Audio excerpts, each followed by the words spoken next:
देश की बात में आप सभी का स्वागत है, अभिनंदन है, वंदन है। कांग्रेस के सबसे बड़े चेहरे और लोकसभा में विपक्ष के नेता राहुल गांधी के ग्रह नक्षत्र एक बार फिर संकट में फंसते दिख रहे हैं।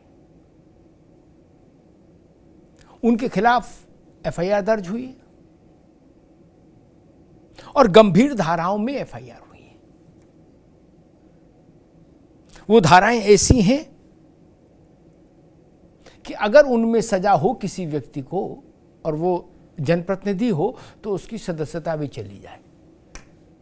राहुल गांधी की एक बार सदस्यता जा चुकी है। 2 वर्ष या 2 वर्ष से अधिक की सजा अगर हो जाएगी और हायर कोर्ट यानी उच्चतर न्यायालय कोई उसको स्टे नहीं करता है आपकी दोष सिद्धि को, तो आपकी सदस्यता चली जाएगी। ये नियम है। तो क्या राहुल गांधी के साथ इतिहास फिर दोहराया जाएगा? अब की मामला है धमकी देने का, घायल करने का और तमाम तरीके की धाराएं लगाई गई हैं। जो नया न्याय संहिता अपराध शास्त्र भारत का आया है इसका कांग्रेस आक्रामक है। जाहिर सी बात है उसको भी समझ में आ रहा कि खतरा कहां है और कितना बड़ा है। इसलिए प्रियंका गांधी मैदान में आई हैं। लेकिन धरना प्रदर्शन अपनी जगह, वाद विवाद अपनी जगह, अदालत का मसला तो अदालत से ही तय होगा। और यह मसला चला गया अब अदालत में, पुलिस और पुलिस के बाद अदालत। राहुल गांधी को या मतलब उनके वकील को अदालत को संतुष्ट करना होगा कि जो आरोप लगे हैं वो गलत हैं। अब ये प्रेस कॉन्फ्रेंस से मामला नहीं सुलझेगा ना कि जयराम रमेश को बुला के प्रेस कॉन्फ्रेंस करा दीजिए, नहीं। अब कांग्रेस तो कांग्रेस, वहां तो गांधी परिवार की स्तुति और प्रशंसा का एक अपना इतिहास है। आप लोगों को याद ही होगा कि कांग्रेस के एक राष्ट्रीय अध्यक्ष थे देवकांत बरुआ, तो डीके बरुआ। तो डीके बरुआ ने कांग्रेस के राष्ट्रीय अधिवेशन में मंच पर माइक पर एक नया नारा दे दिया। बोले इंदिरा ही भारत है, भारत ही इंडिया है, ये भारत ही इंदिरा है, Indira is India, India is Indira. लो, बोले इंदिरा ही भारत माता है, कोई अलग दूसरा नहीं। ये वहां से सिलसिला चलता है। तो जब राहुल गांधी के खिलाफ एफआईआर हुई तो कांग्रेस ने कहा कि ये राहुल गांधी के खिलाफ एफआईआर नहीं है, ये भीमराव अंबेडकर के खिलाफ एफआईआर। बताइए, बोले अंबेडकर जी के खिलाफ एफआईआर। अंबेडकर जी को गए मुद्दत हो गई क्या? और उतना बड़ा नक्षत्र भारत का, उसके खिलाफ कौन माई का लाल एफआईआर कराएगा और क्यों कराएगा? लेकिन कांग्रेस है। पर मूल बात यह कि राहुल गांधी के बचाव में अदालत में श्रम करना होगा, मंच पर नहीं। क्योंकि राहुल गांधी का बचाव तभी संभव है जब अदालत में वो बरी हो। और अंबेडकर के मुद्दे पर एक बात ये भी सच है, राजनीतिक लड़ाई को भी देखें आप तो अंबेडकर के मुद्दे पर कांग्रेस और विशेष रूप से गांधी परिवार कोई बहुत बड़ा दावा नहीं कर सकता, क्योंकि इतिहास की कई ऐसी घटनाएं हैं, कई ऐसे पन्ने हैं जहां अंबेडकर के संदर्भ में कांग्रेस और विशेष रूप से गांधी परिवार कटघरे में खड़ा हो जाता है। खुद पंडित जवाहरलाल नेहरू। अंबेडकर को 2 बार चुनाव में पराजय मिली, वो लोकसभा नहीं आ पाए और उन दोनों बार की पराजय का ठीकरा कांग्रेस के सिर फूटता है। जवाहरलाल जी अंबेडकर जी के खिलाफ कैंपेन करने गए थे। तो गांधी परिवार अंबेडकर पर दावा नहीं कर सकता। फिर संसद के परिसर में बाबा साहब की प्रतिमा लगे, कांग्रेस के शासन में नहीं लगी। सोचिएगा, बाबा साहब ऐसों को भारत रत्न मिल गया, तब तक बाबा साहब को नहीं मिला। बाबा साहब को कब मिला? जब भाजपा और वामपंथी दलों के समर्थन से राजा मांडा विश्वनाथ प्रताप सिंह की सरकार बनी, तब उनको भारत रत्न की उपाधि मिली, संसद भवन में उनकी प्रतिमा लगी। इतने छोटे छोटे काम कांग्रेस ने नहीं किए। ये जानते हुए कि बाबा साहब इस देश की एक बड़ी आबादी के हृदय में विराजित हैं और वो आबादी बाबा साहब को भगवान से कम नहीं मानती। एक प्रसंग याद आता है, शायद बहुत कम लोगों को पता होगा कि डॉक्टर भीमराव अंबेडकर एक बार राष्ट्रीय स्वयंसेवक संघ के दीक्षा वर्ग में भी गए थे। बहुत कम लोगों को याद पता होगा। 1939 की बात थी, शायद 39। हेगडेवार जी थे तब, वो गए थे। सबके साथ बैठ के भोजन हुआ था और भोजन के बाद बाबा साहिब का संबोधन हुआ था संघ के कार्यकर्ताओं के लिए, और विषय था भारत में दलितों की समस्या और दलितों का उद्धार कैसे होगी। इस पर बौद्धिक दिया था बाबा साहब ने।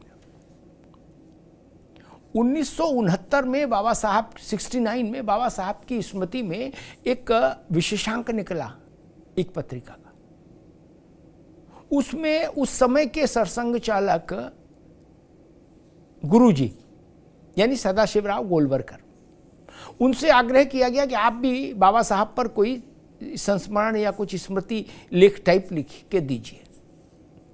गुरुजी ने वो लेख लिखा और उस लेख में उन्होंने लिखा था कि स्वामी विवेकानंद ने कहा था कि इस देश में ऐसा व्यक्ति चाहिए समाज को दिशा देने के लिए जिसके पास आदि शंकर जैसी मेधा हो, बौद्धिक क्षमता हो और जिसके पास भगवान बुद्ध जैसी करुणा से भरा हृदय हो। मस्तिष्क हो आदि शंकर जैसा, हृदय हो भगवान बुद्ध जैसा। बोले वो व्यक्ति भारत में सामाजिक परिवर्तन कर पाएगा। तो सरसंघ चालक ने लिखा, उस समय के सरसंघ चालक ने, कि मेरी दृष्टि में भारत में डॉक्टर भीमराव अंबेडकर ऐसे ही व्यक्ति थे जिनके पास मस्तिष्क में प्रज्ञा थी, मेधा थी, विलक्षणता थी आदि शंकराचार्य की, और जिनके हृदय में करुणा थी, दया थी भगवान तथागत बुद्ध की। तो ये प्रसंग इसलिए बताया क्योंकि अक्सर कहा जाता है कि भारतीय जनता पार्टी और राष्ट्रीय स्वयंसेवक संघ का कुछ अंबेडकर जी से 36 का आंकड़ा रहा है। ऐसा नहीं रहा कभी। मैंने बताया ना कि भाजपा के समर्थन से जो सरकार चल रही थी उसी में बाबा साहब को वो मिला था भारत रत्न, विश्वनाथ प्रताप की सरकार में। लेकिन कांग्रेस के साथ समस्या है। अंबेडकर जी के जीवन से तमाम ऐसे प्रश्न जुड़े हुए हैं जो कांग्रेस के लिए सकारात्मक नहीं। हालांकि ये भी ठीक है कि कांग्रेस ने इस देश में दलितों का वोट बहुत लंबे समय तक अपने पाले में रखा, लेकिन एक बार कांग्रेस से दलित छिटका तो फिर आया ही नहीं, और वहीं से कांग्रेस धीरे धीरे, कांग्रेस की पूंजी क्या थी? ब्राह्मण, दलित और मुसलमान। मुसलमान भी चले गए, दलित भी चले गए बड़ी संख्या में, ब्राह्मण भी यत्र तत्र चले गए थोड़े थोड़े। तभी कांग्रेस की स्थिति कुपोषण वाली हो गई, कुपोषित। ये बड़ी बात है। अब फिर से कांग्रेस को लगा कि गृह मंत्री ने जो कुछ कहा राज्यसभा में, उससे उनको कोई ब्रह्मास्त्र मिल गया। अब वो उस ब्रह्मास्त्र को चलाते और खेलते और कुछ लाभ लेने की कोशिश करते, तब तक मसला उल्टा पड़ गया, धक्का मुक्की का मामला आ गया, और वो भी संसद में। बड़े बुजुर्ग बेचारे 70 साल के प्रताप सारंगी घायल हो गए, फर्रुखाबाद के सांसद मुकेश राजपूत घायल हो गए, एक नागालैंड की महिला सांसद ने शिकायत दर्ज कराई कि राहुल गांधी ने उनको अपमानित किया और उनके साथ ऐसा व्यवहार किया जिससे उनकी गरिमा को ठेस पहुंची। मतलब गए थे हरिभजन को, ओटन लगे कपास। कहां तो कांग्रेस ये सोच रही थी, राहुल गांधी सोच रहे थे कि अब की बाबा साहब के मसले पर भाजपा को फंसा लिया और अब भाजपा को बगल में दबा लेंगे मानो। लेकिन हुआ उल्टा। सारे संकट घनीभूत होके फिर गांधी परिवार की ड्योढ़ी पर आकर खड़े हो गए। अब कांग्रेस की समूची ऊर्जा इस बात में लगेगी कि राहुल गांधी बचें, फिर पहले जैसा ना हो जाए, कहीं जैसा पहले हुआ कि जीती जिताई सीट की सांसदी चली गई अदालत के जरिए। तभी तो वायनाड से दोबारा से चुनाव लड़के आए थे। ये जो स्थिति है, क्या राहुल गांधी की सदस्यता पर फिर संकट आ सकता है? बड़ा प्रश्न है। क्या राहुल गांधी की गिरफ्तारी हो सकती है? बड़ा प्रश्न है। और गिरफ्तारी ना भी हो तो भी सदस्यता जाने का मसला तो गिरफ्तारी से भी बड़ा है, क्योंकि जो धाराएं लगी हैं उनके विरुद्ध, वो धाराएं खतरनाक हैं। अब सवाल ये भी उठ रहा है कि क्या राहुल गांधी के साथ कुछ ऐसा, जैसे होता है ना भवन के साथ वास्तु दोष कहते हैं, है ना, तो व्यक्ति के साथ ग्रह दोष कह लीजिए। क्या कुछ ऐसे ग्रह दोष हैं जो उनको थोड़े थोड़े अंतराल पर किसी न किसी बड़े संकट में लाकर खड़ा कर देते हैं? बड़ी स्थिति है। कांग्रेस और एक सब इन सब से हट के एक दृश्य वो चल रहा है कि प्रियंका गांधी संसद में और संसद के बाहर अपने कौतुकों से, अपने कौतुक भरी राजनीति से ज्यादा सुर्खियां बटोर रही हैं। यानी प्रियंका का डंका ज्यादा बज रहा है राहुल गांधी की तुलना में। यह भी एक कांग्रेस के भीतर संकट का कारण होगा, या हो चुका होगा, या होने की प्रक्रिया में होगा, क्योंकि राहुल गांधी और प्रियंका गांधी भाई बहन है, बिल्कुल ठीक बात है, लेकिन फिर भी राजनीति ऐसी चीज है कि जिसमें तुलना जरूर होती है और शक्ति का संतुलन भी होता है।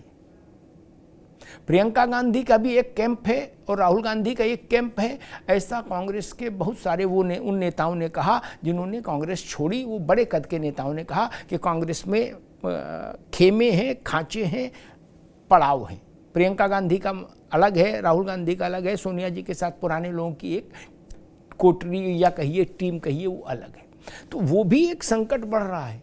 प्रियंका गांधी लगातार मंच पर अपनी उपस्थिति को और ज़्यादा महत्वपूर्ण कर रही हैं। पार्लियामेंट में भी देखिए, उनके भाषण देखिए, उनके कंधे पर झोला टांगने की अदा देखिए। हर दो बार दो झोले टांगे, एक पर फिलिस्तीन का नारा लिखा था और दूसरे पर बांग्लादेश का विषय था, दोनों में चर्चा हो गई। तो प्रियंका गांधी राहुल गांधी से ज़्यादा लोकप्रिय और ज़्यादा चमत्कारिक हो जाएंगी, तब भी गांधी परिवार में सहजता कायम रह पाएगी? ये भी बड़ा सवाल है। धन्यवाद।